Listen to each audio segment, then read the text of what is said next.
sempre a decair. E se faço chover com dois escudos, tem um guarda-chuva que descolorirá. Gira um simples compasso e no círculo eu faço o mundo que descolorirá.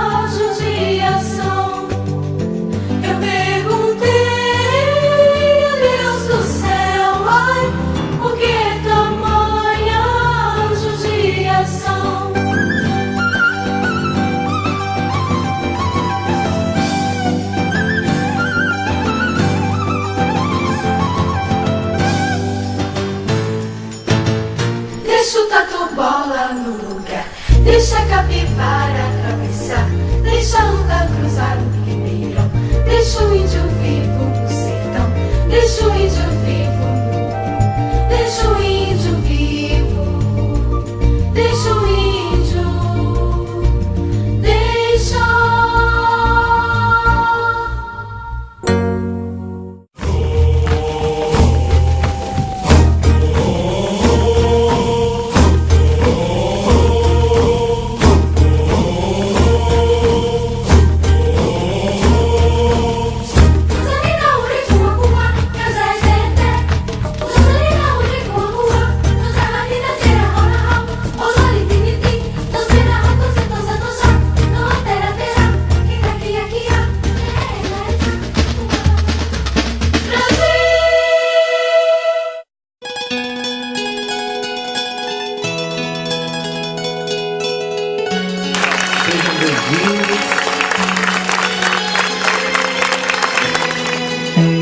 Uma alegria muito grande para a Associação Cultural Canarinhos da Amazônia estar aqui essa tarde com essa criançada linda, neste lugar tão bonito, uma tarde tão gostosa, tão bonita, para juntos aqui celebrarmos a festa mais especial do ano, que é a festa do nascimento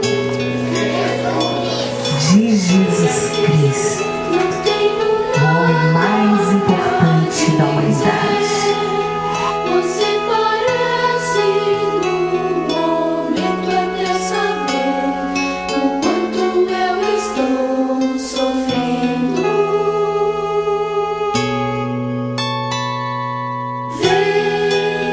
Veja através dos olhos meus a emoção que sinto em estar